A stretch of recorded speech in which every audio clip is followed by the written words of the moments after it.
અમરેલી જિલ્લા તથા બગસરાના આસપાસના સમાચાર જોવા માટે અમારી ચેનલને સબસ્ક્રાઈબ કરો જેથી તમને નવા સમાચાર જાણવા મળે. મળતી વિગત મુજબ બગસરા પાસે તરબૂચ ભરેલ આઈસર પલટી ખાતા અંદર બેઠેલ લોકોનો ચમત્કારી બચાવ થયો હતો. મળતી માહિતી મુજબ ગળુથી તરબૂચ ભરેલ આઈસર બગસરા નજીક બાયપાસ પાસે પલટી મારી જતા અંદર બેઠેલ લોકોનો ચમત્કારી બચાવ થયો હતો.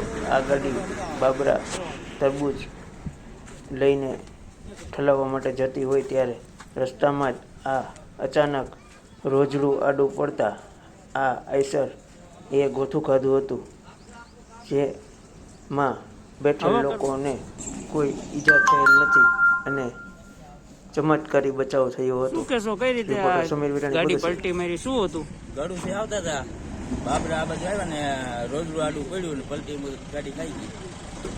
એટલે શું ભરીને આવતા હતા, કઈ બાજુ જાતા હતા, કઈ બાજુ? બાબરા. અને ક્યારે બનાવ, ક્યારે બન્યો? 3:30 ની 4 ના કરાવ. હા, પછી કોઈને કઈ વાગ્યું છે એવું? કઈ વાગ્યું તો નથી. હા, કેટલા જણા હતા અંદર ગાડીમાં? 2 જણા. 2 જણા.